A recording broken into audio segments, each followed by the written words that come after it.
La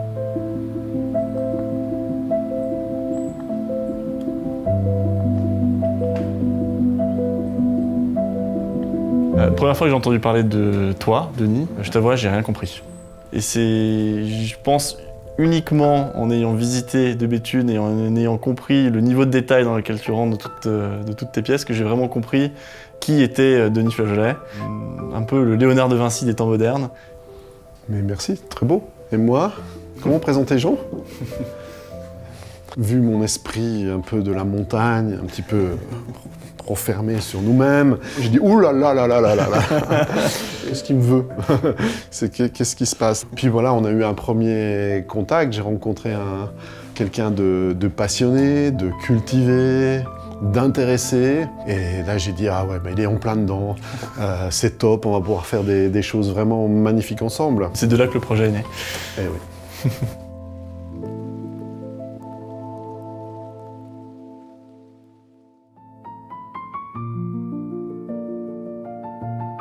Moi, je suis comme Obélix, hein. Je suis tombé dedans quand j'étais petit. Je suis de 4e génération d'horloger. En fait, moi, j'avais un père à l'établi, je le voyais faire les pièces à la main, les tiges de remontoir qu'il fallait réparer, les axes, les pivots, c'était tout au roule-goupille à la main. Je me suis rendu compte qu'une matière qui est travaillée à la main, enfin, c'est super important, quoi, pour à la fin avoir un objet qui dégage des vibrations extrêmement positives.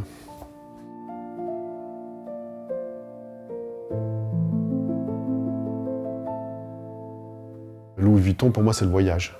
Donc, pour moi, ça avait un sens très clair de dire, si on parle du voyage, on va jusqu'au bout du voyage. On met le paquet pour que ça soit un vrai voyage.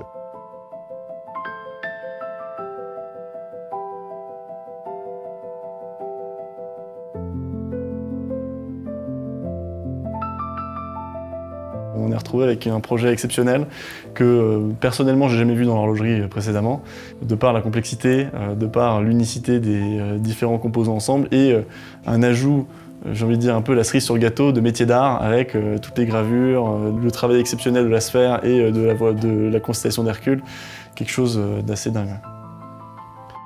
Enfin, moi, si on me laisse carte blanche, ça peut aller très loin. Tu vois.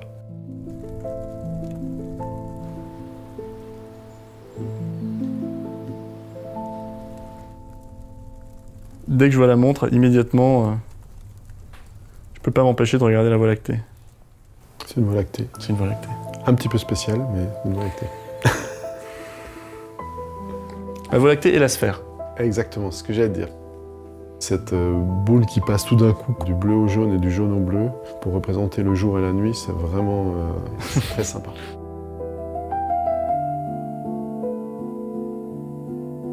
Ce que je trouve très sympa en fait dans cette montre, c'est comment un design central qui est très De Béthune, puisque c'est la GMT De Béthune, s'intègre totalement à l'intérieur d'un boîtier et d'un cadran Louis Vuitton. C'est très surprenant. Il y a eu un doux équilibre des deux ADN entre les deux maisons. Le mouvement et tout l'intérieur de la montre est essentiellement De Béthune, même si les aiguilles sont des aiguilles tambour et j'en suis très fier, mais avec un twist, c'est-à-dire la Voie lactée en impression Louis Vuitton avec le logo Louis Vuitton, c'est quelque chose d'assez impressionnant. Et aussi le fait d'avoir gardé les cornes en platine et donc qui sont elles blanches et pas bleues.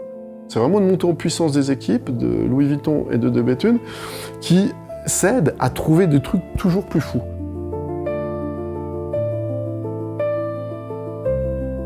Chacun a ses savoir-faire sur un projet comme ça. Nous, on est plus fabrication, justement, artisanat, recherche d'objets spéciaux, de matières, de métiers d'art.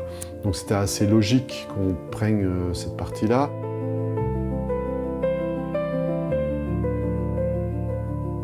Vous avez une vraie expertise quand même dans les cadrans, vous avez une vraie expertise dans la fabrication de vos habillages, des boîtes. Même avec la malle, on a eu un partage de savoir-faire avec le savoir-faire du titane qui vient de chez toi et évidemment le savoir-faire maltier depuis 1854 en utilisant ce matériau assez spécifique qui nous a permis de faire ces superbes écrins. Tout dans cette montre est un lien total entre les deux maisons sans qu'une phagocyte l'autre. Ça, je trouve vraiment intéressant. C'est vrai. Moi, il y a un détail qui va vraiment me marquer tout au long de ce projet-là, c'est Denis qui vient nous voir et qui nous dit « Bon, j'ai une petite surprise. En fait, la montre, ça sera pas qu'un GMT, ça sera pas qu'un GMT avec une date, ce sera un GMT avec une date, avec une horloge sympathique. » Et là, toute l'équipe s'est dit « Oh mon Dieu, mais comment est-ce qu'on va réussir à faire ça? Est-ce qu'on va devoir s'en occuper, etc. » Et Denis qui dit « Non, non, ne vous inquiétez pas, c'est moi qui m'en occupe, on travaille là-dessus. Est-ce que ça vous intéresse ?» Je pense qu'il n'y a pas eu un débat dans la salle ce jour-là de se dire « Bah oui, évidemment, hop, on se lance et c'est parti. » Ça m'a beaucoup marqué, les pièces Renaissance sur lesquelles j'ai beaucoup travaillé et restauré. Il y avait toujours une histoire qui était racontée, quelque chose autour de l'objet. Et donc, qu'est-ce qu'on peut raconter une histoire? Est-ce qu'on peut graver une histoire autour de ça? Si on fait ça, c'est pas sur une montre, c'est trop petit.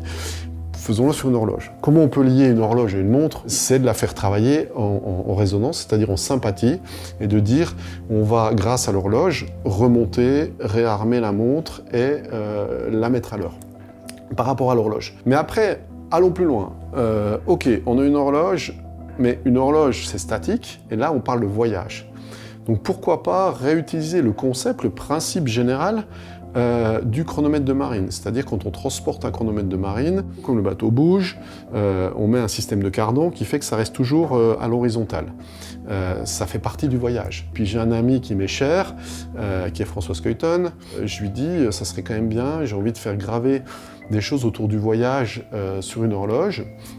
Et on avait déjà travaillé avec Michel Rotten, mon ami graveuse, avec lui. On avait déjà sorti une montre, donc il était assez passionné. Mais je lui dis, qu'est-ce qu'on pourrait faire pour que ça soit gravé avec elle et tout. Donc cette passion déjà entre artisans de continuer à travailler ensemble. Et donc est venu ce côté de faire bouger les disques, donc cette gravure en fait reprise sur une idée des horloges anciennes qui était statique, qui racontait une histoire. Là on va raconter des histoires. Et on se retrouve avec des disques en or gravés, avec des scènes incroyables qui nous font passer à travers, non seulement à travers le temps, mais aussi à travers les espaces, à travers des émotions, des sensations.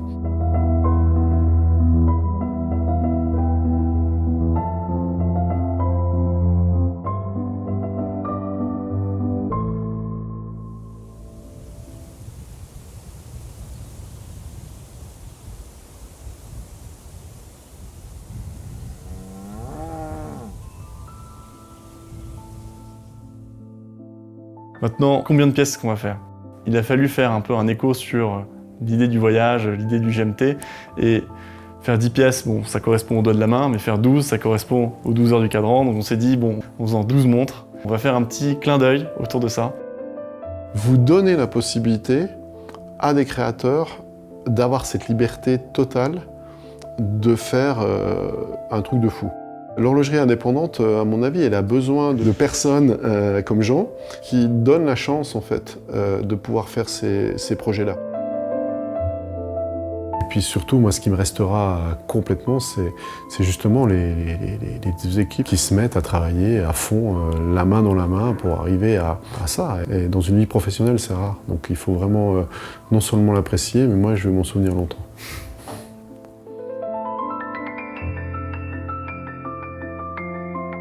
Associer un nom comme Vuitton, qui est pas du tout associé à l'horlogerie indépendante, avec un nom comme De Bethune, qui est intrinsèquement associé à l'horlogerie indépendante, provoque beaucoup d'émotions, toujours. C'est certain que l'on va choquer. D'un autre côté, ils vont pas pouvoir rester insensibles à l'objet. Et puis nous, on s'est fait plaisir, donc c'est ça qui est important. Le reste, ça vient comme ça vient.